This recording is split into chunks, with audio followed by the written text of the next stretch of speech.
안녕하세요. 힐링마음연구소의 과학 커뮤니케이터 BSY 남준입니다. 좀 쉬엄쉬엄하지. 그래, 너 그러다 쓰러진다. 이런 걱정 어린 말 들을 때마다 속으로 어떤 생각이 드시나요? 아마 대부분은 이렇게 반문하고 싶으실 겁니다. 내가 쉬고 싶어서 안 쉬는 게 아니라고. 맞습니다. 우리는 쉬고 싶지 않아서 안 쉬는 게 아닙니다. 쉬면 왠지 모르게 불안해지고 잠시라도 멈추면 남들에게 영영 뒤처지는 것만 같고 가만히 있으면 알 수 없는 죄책감이 해일처럼 밀려오니까요. 그래서 어쩔 수 없이 숨이 턱끝까지 차오르는데도 또다시 달리는 겁니다. 새벽 5시에 울리는 알람 소리에 눈도 제대로 안 떠지는데 억지로 몸을 일으켜 세웁니다. 갓생을 살아야 하니까요. 억지로 헬스장에 가서 운동을 하고 출근하면 쏟아지는 회의와 보고서, 더미 속에서 하루를 버텨냅니다. 매일 점심시간에는 밥을 먹으면서도 자기 개발 영상이나 경제 뉴스를 하나라도 틀어놓아야 마음이 놓입니다. 퇴근을 하고 집에 돌아오면 녹초가 되지만 또 뭔가를 해야만 할 것 같은 강박에 사로잡혀 온라인 강의를 켭니다. 밤이 깊어 침대에 누워서도 스마트폰을 손에서 놓지 못합니다. 오늘 내가 뭘 빠뜨렸나? 내일은 뭘 더해야 남들보다 앞서갈 수 있나? 끊임없이 머리를 굴리며 불안을 잠재우려 했습니다. 이런 현상은 비단 20대, 30대만의 문제가 아닙니다. 50대, 60대, 부모님 세대의 삶도 본질적으로는 전혀 다르지 않습니다. 부모님 세대는 평생을 가족을 위해, 생존을 위해 뒤도 돌아보지 않고 달리셨거든요. 아이들 학원비 마련하랴, 끝없이 오르는 대출이자 갚으랴, 막막한 노후 걱정하랴. 정작 내가 진정으로 뭘 좋아하는지, 나라는 사람은 어떤 사람인지 생각해 본 적이 언제였는지 기억조차 나지 않을 정도로 자신을 갈아 넣으며 살아오셨습니다. 그렇게 청춘을 다 바쳐 자식들을 다 키우고 나면 남는 건 텅 빈 거실과 멍한 눈빛뿐입니다. 가슴 한구석에 커다란 구멍이 뚫린 것처럼 허무함이 밀려오죠. 그런데 참 이상하지 않습니까? 이렇게 잠도 줄여가며 뼈 빠지게 누구보다 성실하게 열심히 살았는데 왜 우리의 마음은 점점 더 비참해지고 공허해지는 걸까요? 오늘 이 영상에서 저는 여러분께 조금은 불편할 수도 있는 진실 하나를 과학과 심리학의 관점에서 말씀드리려고 합니다. 여러분이 지금 하루하루가 고통스럽고 힘든 이유는 결코 여러분이 게으르거나 노력이 부족해서가 아닙니다. 반대로 오히려 너무 열심히 과도하게 살아서 뇌와 마음이 과부하에 걸린 겁니다. 정확히 심리학적으로 분석해보자면 여러분은 엉뚱한 곳에 소중한 인지적 에너지를 너무 많이 낭비하고 있어서 정작 내 인생이라는 가장 중요한 무대에 쓸 힘이 단 1%도 남아있지 않은 상태인 것입니다. 뇌의 에너지는 무한하지 않거든요. 한정된 배터리 용량을 남을 의식하는데 다 써버린 셈이죠. 실제로 자기 인생을 주도적으로 그리고 성공적으로 잘 굴려가는 사람들을 관찰해보면 무작정 눈가리개를 한 경주마처럼 열심히만 살지 않습니다. 대신 그들은 자신의 에너지, 즉 인생에서 가장 귀하고 한정된 자원인 집중력과 의지력을 아무데나 함부로 갈아넣지 않습니다. 철저하게 분배하고 관리하죠. 주변 사람들은 이런 사람들의 모습을 보고 고개를 갸우뚱하며 의아해합니다. 왜 저렇게 여유롭지? 다들 바쁘게 사는데 혼자만 뭔가 중요한 걸 빠뜨리고 있는 거 아니야? 라면서요. 그런데 5년, 10년의 시간이 지나고 나서 보면 결국 가장 단단하게 흔들림 없이 서 있는 건 바로 이렇게 여유를 지켰던 사람들입니다. 왜 그럴까요? 왜냐하면 그들은 자신의 뇌 에너지가 하루 중 어디로 흘러가고 있는지, 무엇이 자신을 지치게 하는지 정확히 인지하고 통제하는 사람들이기 때문입니다. 오늘 영상에서는 그 놀라운 비밀을 뇌과학과 심리학의 연구 결과를 바탕으로 3가지 단계로 명확하게 풀어보겠습니다. 당신의 한정된 에너지가 지금 일상 속 어디에서 줄줄 새고 있는지, 뇌과학이 말하는 진짜 완벽한 충전은 도대체 어떻게 하는 것인지, 그리고 그렇게 회복된 에너지를 어디에 모아서 터뜨려야 인생의 궤적이 극적으로 바뀌는지 끝까지 집중해서 보시면 당장 오늘 밤부터 여러분의 삶을 대하는 태도가 완전히 달라지실 겁니다. 자, 그러면 첫 번째 단계, 우리도 모르는 사이에 에너지가 무섭게 새어나가는 이야기부터 과학적으로 접근해 보겠습니다. 20세기의 위대한 심리학자이자 철학자인 에리히 프롬은 그의 명저에서 아주 날카로운 통찰을 남겼습니다. 현대인의 가장 큰 불행은 자기 자신이 되는 것을 포기한 데서 시작된다라고 말이죠. 말이 조금 철학적이고 어렵게 들리시죠? 일상의 언어로 아주 쉽게 풀어보겠습니다. 우리는 아주 어릴 적부터 사회가 정해놓은 거대한 하나의 성공 공식을 정답처럼 배우며 자라납니다. 이름만 대면 아는 좋은 대학에 가고 연봉이 높은 번듯한 직장에 다니고 외제차를 타고 넓은 아파트에 살면 무조건 행복해진다는 공식 말입니다. 그래서 우리는 그 사회적 공식을 달성하기 위해 뼈를 깎는 고통을 참아가며 열심히 노력합니다. 그런데 여기서 아주 근본적인 질문을 하나 던져보겠습니다. 지금 여러분이 좇고 있는 그 성공의 기준이 정말로 여러분 내면에서 우러나온 진짜 내 기준이 맞습니까? 아니면 남들이 만들어 놓은 허상인가요? 한번 가슴에 손을 얹고 솔직하게 스스로에게 물어보세요.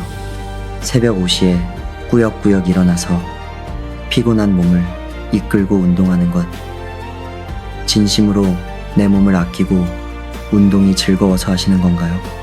아니면 인스타그램이나 유튜브에서 누군가의 완벽해 보이는 미라클 모닝 갓생 루틴을 보고 나도 저렇게 하지 않으면 루저가 될 것 같아서 억지로 하시는 건가요? 에리 프롬은 이러한 삶의 태도를 가리켜 소유 양식의 삶이라고 통렬하게 비판했습니다. 내 존재 자체로 만족하는 것이 아니라 남들이 겉으로 갖고 있는 것을 나도 똑같이 소유해야만 비로소 안심이 되는 삶. 남들이 유행처럼 하는 행동을 나도 똑같이 따라해야만 불안함이 사라지는 껍데기 같은 삶을 뜻하죠. 이렇게 타인의 시선에 기대어 살게 되면 내 내면에는 나를 지탱해줄 단단한 무게중심, 즉 내적 기준이 전혀 없게 됩니다. 중심이 없으니 바깥에서 작은 바람만 불어도 갈대처럼 심하게 흔들리죠. 외부의 환경이나 남들의 평가가 조금만 바뀌어도 내 전체 인생이 송두리째 흔들리는 끔찍한 경험을 매일 하게 됩니다. 예를 들어볼까요? SNS에서 우연히 대학 동기가 나보다 먼저 승진했다는 소식을 보게 됩니다. 축하해 주어야 마땅하지만 갑자기 내 처지가 너무나 초라하게 느껴지며 우울감이 덮쳐옵니다. 친한 친구가 화려한 유럽 여행 사진을 올리면 집에서 쉬고 있는 내 평범한 일상이 견딜 수 없이 한심하게 느껴지며 자괴감에 빠지죠. 이것이 바로 심리학에서 말하는 가장 치명적인 에너지 누수 현상입니다. 내가 진정으로 원하는 것이 아닌 끊임없이 남의 기준에 내 삶의 크기를 억지로 맞추려고 발버둥치는 과정에서 뇌의 귀중한 인지 에너지가 쉴 새 없이 줄줄 새어나가고 있는 겁니다. 밑빠진 독에 물을 붓고 있는 것과 정확히 똑같은 이치입니다. 이러한 에너지 누수를 아주 명쾌하고 과학적으로 증명해주는 심리학계의 전설적인 실험이 하나 있습니다. 바로 1998년 저명한 심리학자로 이 바우마이스터 교수가 설계한 흥미로운 실험입니다. 이 실험은 인간의 의지력이 어떻게 소모되는지를 완벽하게 보여주었죠. 연구팀은 실험 참가자들을 한 방에 모았습니다. 그리고 그 방 안에는 막 오븐에서 구워내 따뜻하고 달콤한 냄새가 진동하는 초콜릿 칩 쿠키를 한가득 놓아두었습니다. 상상만 해도 군침이 도는 상황이죠. 연구팀은 참가자들을 두 그룹으로 무작위로 나누어 완전히 다른 지시를 내렸습니다. 첫 번째 그룹에게는 냄새 좋은 초콜릿 쿠키를 마음껏 먹도록 허락했습니다. 아주 행복했겠죠. 하지만 두 번째 그룹에게는 무척 가혹한 통제를 가했습니다.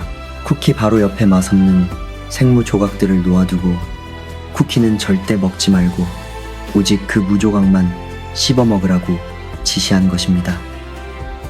엄청난 인내심이 필요했겠죠. 그렇게 일정 시간이 지난 후 연구팀은 두 그룹 모두에게 동일한 과제를 부여했습니다. 그것은 사실 애초에 풀 수 없도록 설계된 아주 복잡하고 어려운 기하학 퍼즐이었습니다. 연구팀의 진짜 목적은 참가자들이 이 짜증나는 퍼즐 앞에서 얼마나 오래 포기하지 않고 버티는가를 측정하는 것이었습니다. 놀라운 결과가 나타났습니다. 달콤한 쿠키를 마음껏 먹으며 욕구를 충족했던 첫 번째 그룹은 어려운 퍼즐 앞에서 평균 20분 가까이 끈기 있게 매달렸습니다. 반면 달콤한 냄새를 참아가며 억지로 무조각을 먹어야 했던 두 번째 그룹은 어땠을까요? 그들은 고작 8분 만에 짜증을 내며 퍼즐을 포기해버렸습니다. 왜 이렇게 극단적인 결과의 차이가 발생했을까요? 무조각을 먹은 그룹은 퍼즐을 풀기 전부터 눈앞에 유혹적인 쿠키를 먹고 싶은 본능을 억누르고 참아내는데 이미 자신들의 의지력이라는 에너지를 거의 다 써버린 것입니다. 즉, 인지적 작업을 수행할 뇌의 에너지가 일찌감치 바닥나버린 상태였던 거죠. 바우마이스터 교수는 인간의 이러한 심리적 현상을 자아고갈이라는 중요한 개념으로 명명했습니다. 인간의 의지력과 자제력은 무한정 솟아나는 샘물이 아니라 스마트폰 배터리처럼 쓰면 쓸수록 닳아 없어지는 유한한 자원이라는 사실을 과학적으로 입증해낸 것입니다. 이 쿠키 실험 이야기, 남의 나라 실험실 이야기 같으신가요? 아닙니다. 지금 당장 여러분의 평범한 하루 일과를 처음부터 끝까지 찬찬히 돌아보세요. 새벽에 요란하게 알람이 울립니다. 너무 피곤해서 당장 알람을 끄고 더 자고 싶은 본능이 치솟지만 무거운 몸을 이끌고 억지로 일어납니다. 자, 여기서 여러분은 이미 쿠키 한 개를 참아낸 겁니다. 옷장 앞에서 오늘 대체 뭘 입고 출근해야 사람들에게 깔끔해 보일까 고민하며 옷을 고릅니다. 이것도 쿠키 하나를 더 참은 겁니다. 10,000원 지하철에서 짜증을 억누르며 출근해서 정말 참석하기 싫고 지루한 부서회의에 억지로 앉아 상사의 눈치를 봅니다. 여기서도 소중한 의지력 쿠키가 또 하나 날아갑니다. 점심시간에 메뉴를 고르는 사소한 결정. 오후에 졸음이 쏟아지고 도무지 집중이 안 되는데도 모니터를 뚫어져라 쳐다보며 억지로 업무를 처리하는 것. 퇴근길에 피곤한 몸을 이끌고 마트에 들러 장을 볼까 말까 내적 갈등을 겪는 것. 이 모든 일련의 과정들이 하나하나는 별것 아닌 사소한 일처럼 느껴지시겠죠. 하지만 뇌과학의 관점에서는 이 모든 사소한 선택과 억압이 전부 가상의 쿠키를 참아내며 뇌의 에너지를 갉아먹는 행위입니다. 그래서 저녁 6시, 7시쯤 퇴근할 무렵이 되면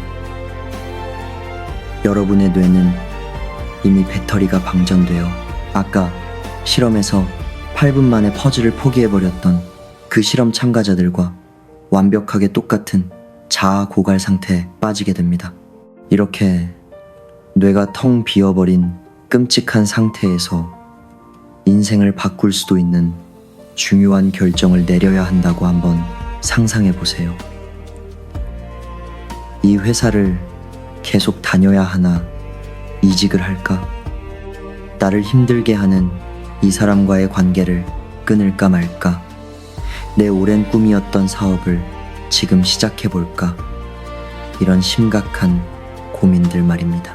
에너지가 완전히 바닥나버린 뇌는 복잡하게 사고하고 판단하는 것을 극도로 싫어합니다.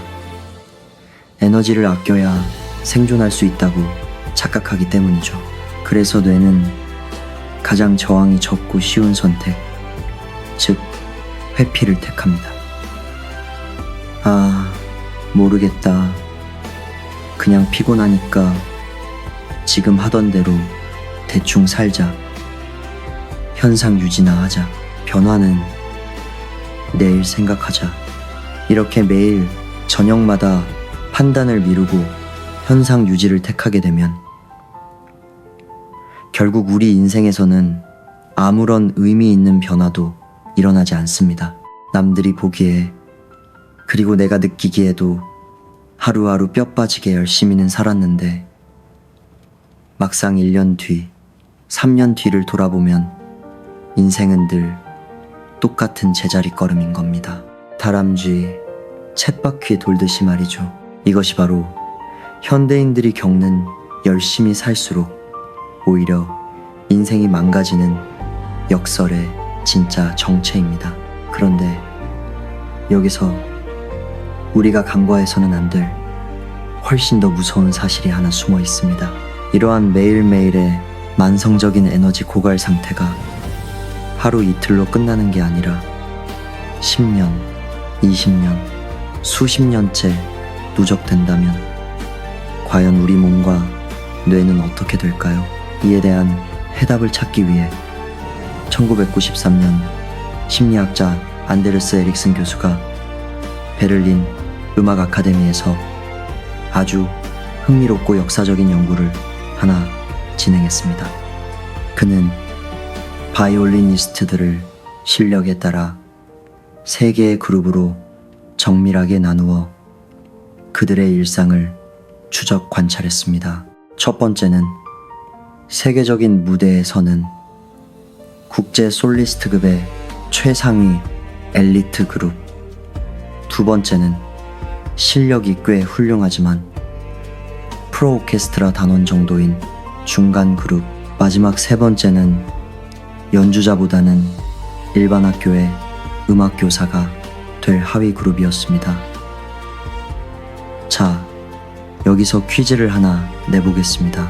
이 세 그룹 중 누가 하루에 가장 오랜 시간 동안 연습을 했을까요?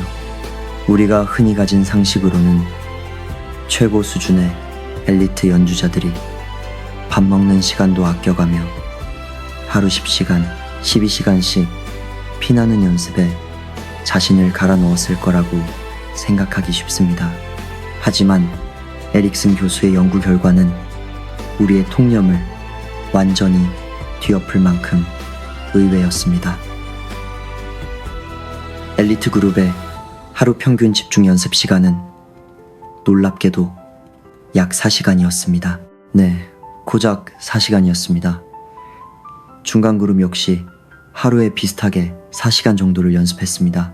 물론 엘리트 그룹이 평생에 걸쳐 누적한 총 연습 시간은 하위 그룹보다 압도적으로 길었지만 하루라는 단위로 쪼개어 보았을 때 엘리트 연주자들이 남들보다 매일 더 오래, 더 길게 연습한 것은 결코 아니었습니다.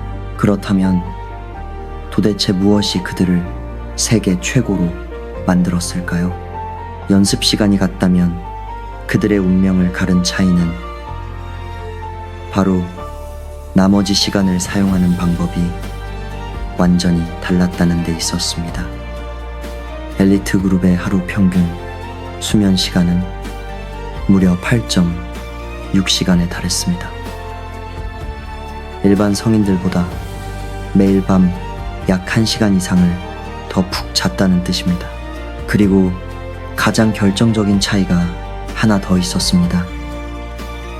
엘리트 연주자들은 밤잠 외에도 매일 평균 24분씩 달콤한 낮잠을 잤습니다.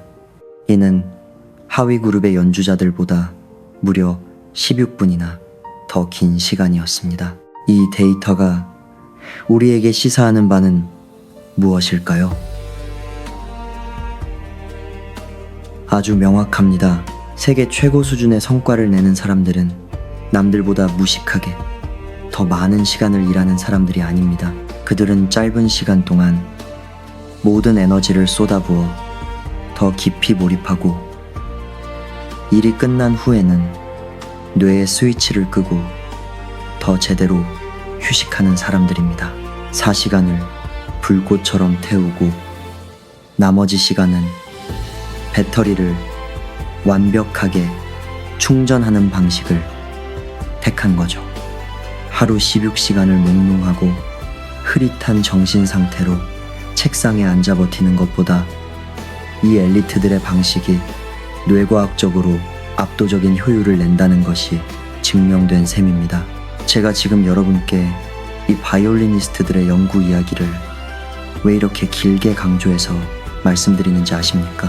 뼈아프게도 우리 대부분은 이 엘리트들과 완전히 정반대로 살고 있기 때문입니다.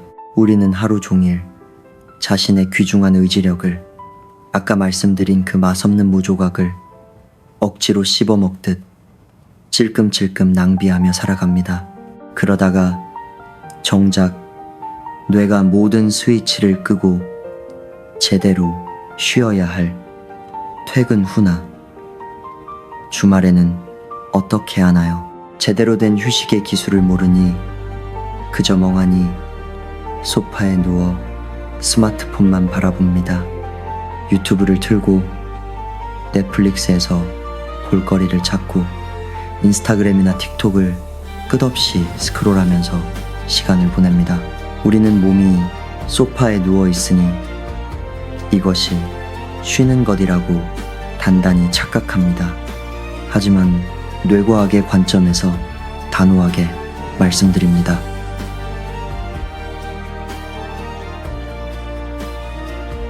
이것은 절대 쉬는 것이 아닙니다. 뇌를 계속해서 고문하고 있는 것과 같습니다.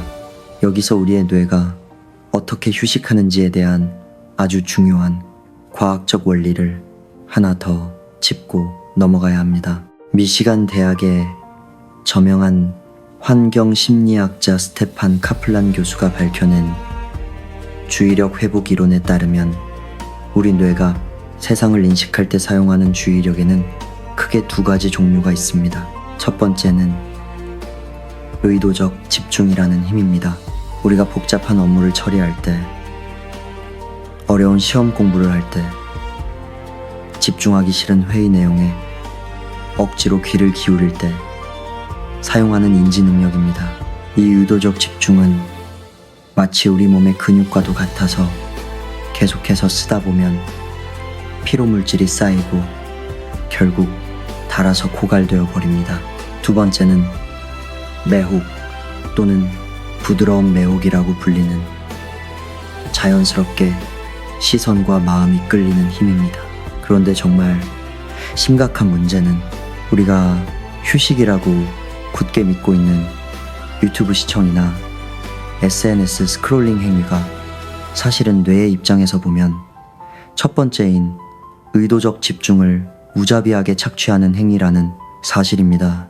자극적인 썸네일들 사이에서 무엇을 볼지 고르고 남들이 쓴 댓글의 맥락을 파악하며 읽고 1분짜리 쇼츠가 끝나면 또 다음 영상은 무엇을 볼지 끊임없이 뇌에게 선택을 강요합니다.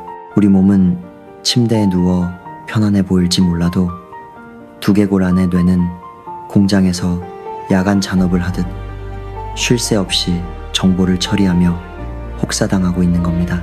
그러니까 금요일 저녁에 퇴근해서 주말 내내 집 밖으로 한 발자국도 나가지 않고 소파와 한 몸이 되어 스마트폰만 들여다보았는데도 월요일 아침에 출근할 때면 몸이 천근만근 무겁고 단 1%도 개운하지 않은 겁니다. 당연한 결과입니다. 여러분의 불쌍한 뇌는 주말 내내 단 1분도 진짜 휴식을 취하지 못했으니까요. 그렇다면 뇌과학이 말하는 진짜 쉬는 것, 즉 뇌의 배터리를 다시 100%로 채우는 진짜 충전은 어떻게 하는 것일까요? 앞서 언급한 스테판 카플란 교수는 이를 두 번째 주의력인 매혹이라는 개념으로 명확하게 설명합니다. 매혹이란 내가 억지로 뇌에 힘을 주어 집중하는 것이 아닙니다. 아무런 목적도 노력도 없이 그저 자연스럽게 나의 시선과 마음이 머무는 편안한 상태를 뜻합니다. 예를 들어볼까요? 공원의 나무잎들이 산들바람에 부드럽게 흔들리는 모습을 멍하니 바라보는 것. 비 오는 날 창문을 타고 주르륵 흘러내리는 빗방울의 궤적을 쫓는 것. 캠핑장에서 타닥타닥 소리를 내며 타오르는 모닥불을 바라보는 불멍 같은 것들 말입니다. 우리가 이런 자연의 느린 움직임들을 가만히 바라볼 때 뇌는 그동안 팽팽하게 당기고 있던 의도적 집중의 끈을 스르르 완전히 놓아버리게 됩니다. 그리고 뇌파가 안정되면서 부교감, 신경이 활성화되죠. 바로 그 찰나의 순간 쪼그라들었던 뇌의 배터리가 다시 고속 충전 모드로 전환되며 진짜 휴식이 일어나는 것입니다. 카플란 연구팀은 이를 증명하기 위해 실험을 하나 더 진행했습니다. 참가자들에게 뇌를 극도로 피로하게 만드는 고강도의 암기 과제를 시켰습니다. 그런 다음 첫 번째 그룹은 나무가 우거진 자연공원 속에서 산책을 하게 했고, 두 번째 그룹은 차와 사람이 붐비는 복잡한 도심 번화가를 걷게 했습니다. 산책이 끝난 후 주의력 테스트를 다시 실시해보니 그 결과는 놀라웠습니다. 자연 속에서 부드러운 매혹을 경험하며 걸었던 그룹은 고갈되었던 주의력과 인지 능력이 확연하게 회복되어 있었습니다. 반면 번잡한 도심을 걸었던 그룹은 뇌 기능이 거의 회복되지 않았고 여전히 피로감을 호소했습니다. 왜 그랬을까요? 도심 환경에서는 시시각각 변하는 신호등 불빛을 확인해야 하고 번쩍이는 상점의 간판을 무의식적으로 읽어야 하며 마주오는 사람이나 위험한 자동차를 피하기 위해 뇌가 계속해서 레이더를 켜고 의도적 집중을 사용해야만 하기 때문입니다. 몸은 걷고 있지만 뇌는 여전히 노동을 하고 있었던 거죠. 여기서 잠깐 이런 반문이 드실 수 있습니다. 그러면 뇌를 쉬게 하려면 매일같이 깊은 산속 숲이나 바다로 가야 한다는 말인가요? 바쁜 직장인에게 그건 현실적으로 불가능한 소리 아닙니까? 맞습니다. 하지만 카플란 교수가 말하는 매혹의 대상이 반드시 거대한 대자연일 필요는 전혀 없습니다. 답답한 사무실 책상에 앉아 잠시 창밖으로 시선을 돌려 뭉게구름이 천천히 흘러가는 모양을 멍하니 1분간 바라보는 것. 책상 위에 놓인 작은 화분의 풀은 잎사귀를 손가락으로 가만히 쓸어 만져보는 것. 스마트폰 대신 빗소리나 백색 소음을 조용히 틀어놓고 눈을 감고 소리에만 집중하는 것. 이 정도의 아주 작은 행동만으로도 충분합니다. 그 짧은 순간만으로도 우리의 뇌는 과열된 엔진을 식히고 훌륭하게 충전 모드에 진입합니다.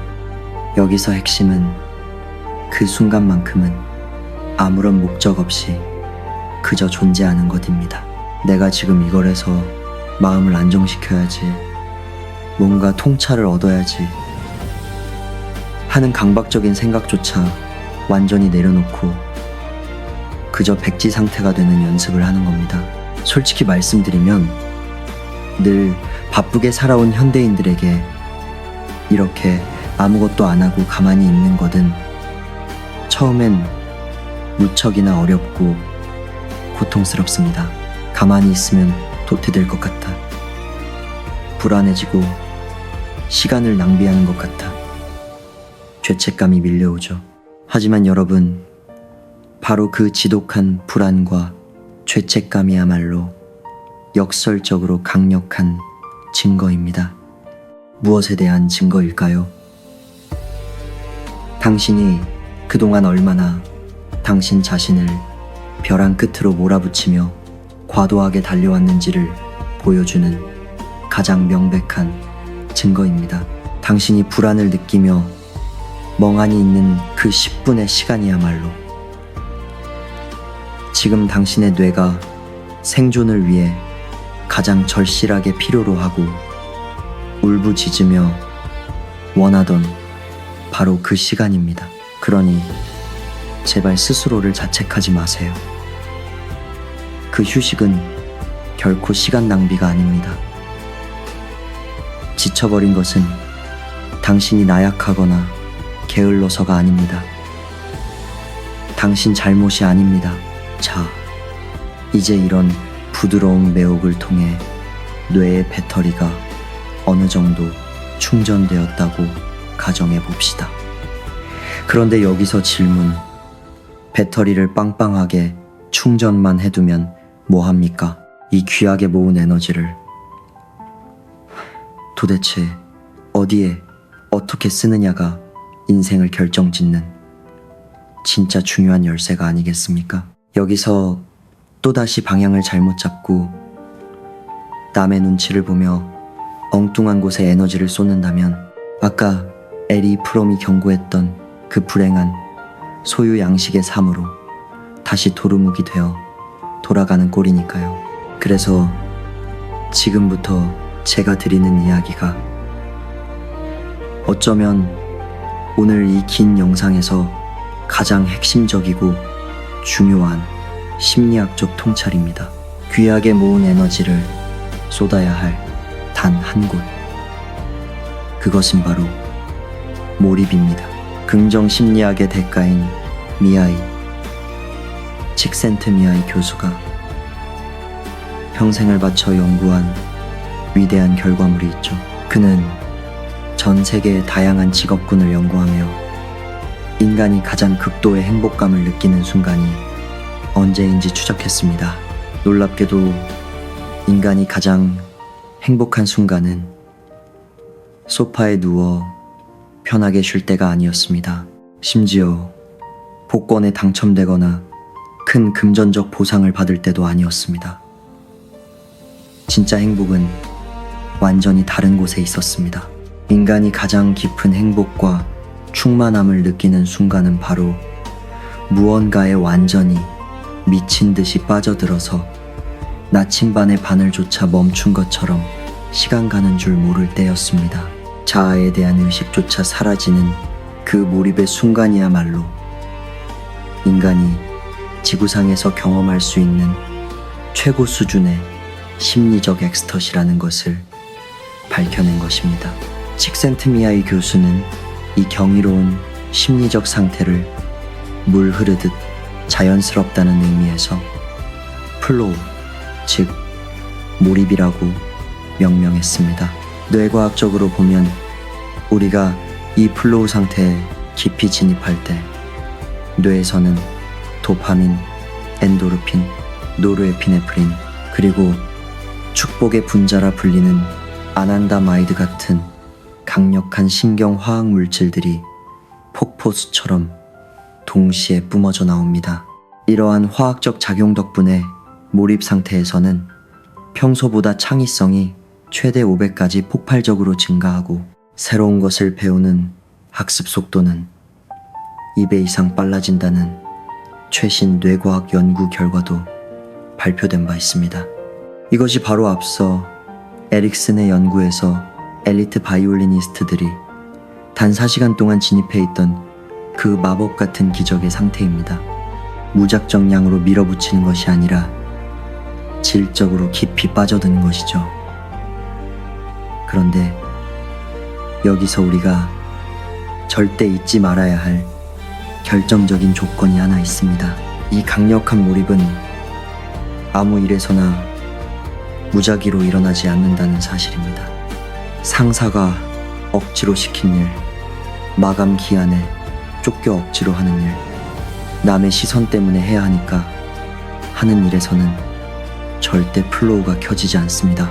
몰입은 오직 내 안에서 순수하게 우러나오는 내적 동기가 있을 때만 기적처럼 발생합니다. 남이 뭐라 하든 내가 진심으로 하고 싶어서 가슴이 뛰는 것, 순수한 호기심이 나를 강렬하게 이끄는 것, 돈이 되지 않아도 시간 가는 줄 모르고 푹 빠져드는 것, 오직 그런 주도적인 활동에서만 뇌의 플로우 스위치가 켜지는 겁니다. 이 지점이 바로 에리 프롬이 말했던 존재 양식의 삶과 정확히 하나의 선으로 연결됩니다. 남의 기준에 억지로 나를 우겨놓고 아무리 피코를 흘리며 열심히 살아봐야 진짜 행복을 주는 몰입은 영원히 오지 않습니다. 철저하게 내 기준, 내 호기심, 내 즐거움이 바탕이 되어야만 내가 비로소 그 신비로운 상태로 들어갈 수 있도록 허락하는 것입니다. 이쯤 되면 아마 많은 분들이 이렇게 한숨을 쉬실 겁니다. 선생님, 저는 제가 도대체 뭘 좋아하는지조차 모르겠어요. 제 삶엔 몰입할 만한 거창한 게 아무것도 없습니다. 이런 생각이 드시는 게 어쩌면 너무나도 당연합니다. 수십 년 동안 남의 기준에 맞추느라 나만의 감각 스위치를 아예 꺼버린 채 살아왔으니까요. 하지만 걱정하지 마세요.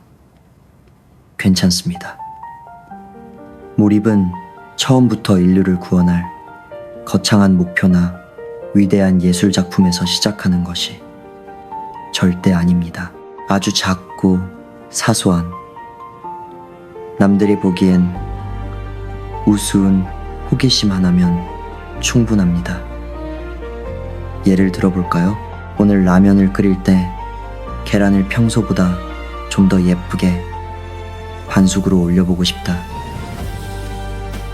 이것도 훌륭한 시작입니다. 잠들기 전에 오늘 하루 내 감정을 솔직하게 3줄로 적어보고 싶다.